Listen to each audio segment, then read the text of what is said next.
pasó y se hizo las interpretaciones que cada quien quiso. Nosotros de alguna manera hicimos alguna discusión aquí en esta misma mesa sobre el tema y las distintas posiciones e interpretaciones respecto a algunas cosas que son informaciones. Yo me quiero referir a la misiva, a la epístola de Jan Alain, bien difundida a través de todos los medios de comunicación, o por lo menos de los hacedores de opinión, donde señalaba, hablaba de lo errónea, ¿no?, que puede ser la política de arrestar y luego investigar. Era parte de los elementos. Fue una carta bastante extensa. Hablaba del principio de investigar y de luego someter. Hablaba de su proceso como tal, junto con otros casos que son de gran volumen mediático. En el caso de El Molusco, que involucra al señor Jan Alain Rodríguez, ex procurador general de la República. Él dice que ha sobrepasado el plazo razonable de duración que es establecido por la Constitución y que eso representa una violación a los derechos fundamentales. Dicho así, pudiera sonar muy razonable también. Detalla que a pesar de haberse presentado voluntariamente ante las autoridades, tampoco creo que tuviera otras alternativas, aunque no olvidemos los incidentes que se dieron previo, verdades o mentiras de intento de salida del país en momentos en los que yo no sé si había impedimento, pero no olvidemos todo eso, y que fue parte de lo que motivó a que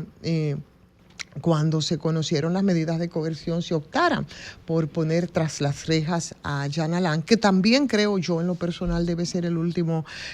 recurso, pero bueno, por eso, por lo que había ocurrido previamente, por si se nos olvidó, debemos recordarlo, el intento de salida del país de Jan Alain. Eso es un hecho cierto. Ahora, que si había impedimento para hacerlo, no sé. Que fue arrestado, que fue sometido a un proceso de acusación y que ha estado ese proceso marcado por constantes extensiones, por constantes retrasos, y que esos obstáculos que él ha mencionado y de los que se quejaba amargamente,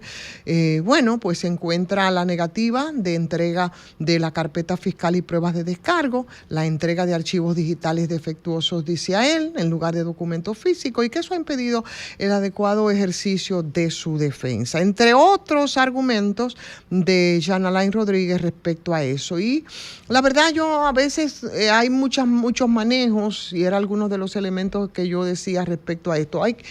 Vuelvo y repito, dicho así, se escucha razonable, sobre todo cuando sabemos de muchas falencias, a pesar de que hemos tenido, y es innegable también, por lo menos en este periodo, adelantos, ¿no? Algunos elementos importantes a destacar en el manejo de la justicia. Pero bueno,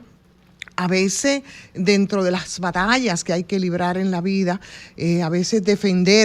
se defiende atacando. Y yo no sé si esa es la estrategia de Jan Alain. Hoy lo decía de manera magistral Claudio Acosta en su artículo de hoy, cuando tocaba precisamente el tema, y por supuesto lo que piensa respecto a esa misiva, que vuelvo y repito, ha rodado mucho, aunque eso no impida que se pueda ir mucho más allá, esperando los mismos resultados en parte de esa estrategia, acusando a los que son tus adversarios, o a quien son las personas, o a cuáles son tus oponentes en medio de los platos rotos que habrían que recomponer en este caso, del dinero que ha sido robado, del todo el proceso judicial y lo que ha implicado, y que con la ayuda de sus abogados, también entiendo, y como siempre ha ocurrido, de jueces que son bastante complacientes frente a determinados casos, y que eso yo creo que ha sido una de las principales razones por la que se ha prolongado, que ciertamente se ha prolongado en el tiempo, hasta hacer pensar a todo el mundo, y de hecho muchos lo han pensado, y esto le pone la fresita al pastel, la carta de Jan Alain, que se trata de un juicio que parece como que no va a tener fin, que nunca va a terminar. Y por supuesto de eso se trata en otras, sin que neguemos los alegatos, son otras de las cosas que yo creo que hay que poner sobre la mesa y que no están contenidas en la carta de Jan Alain. El ex procurador, que es el principal imputado en el caso Medusa, bueno, pues sacó esa carta, aunque no pueda decirse que se trata de una coincidencia, y que esto es a propósito de que justamente, y eso es importante, este lunes se va a decidir si en la acusación que pesa en otro molusco, que es el que involucra a Alexis Medina Sánchez, hermano del expresidente Danilo Medina y demás imputados en el caso Antipulpo, bueno, pues se agotó el tiempo legal para que sean juzgados o para que sean sancionados. Eso sería determinante respecto a lo que podría ocurrir con otros casos. Pero ese comunicado que ha hecho llegar a los medios de comunicación el ex procurador, donde hace acusaciones al Ministerio Público de que son los responsables de las dilaciones de ese proceso que se está desarrollando en su contra durante la fase preliminar,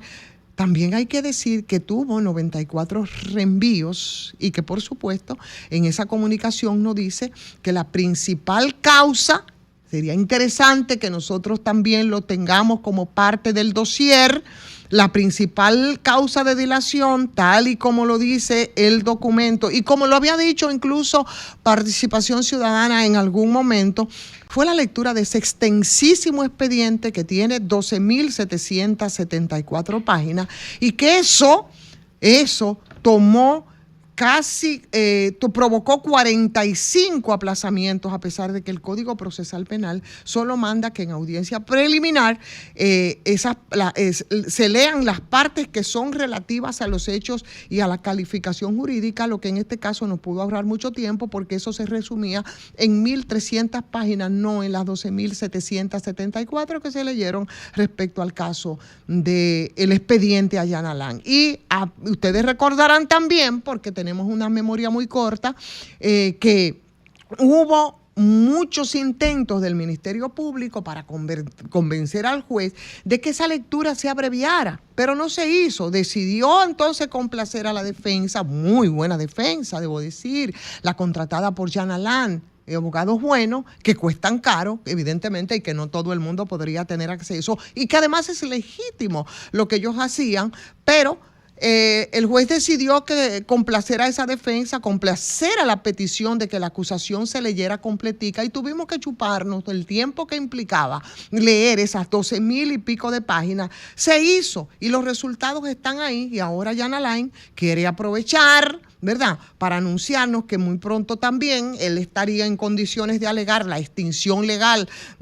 penal en su caso. Y yo sigo pensando que eso tiene mucho que ver con una estrategia porque, por supuesto, ese retraso que se hizo fue parte de esas mismas estrategias de sus abogados que, legítima o no, deberían también de contar en la misiva, ¿verdad?, en la epístola enviada por Ayana Land esta semana a diversos medios de comunicación.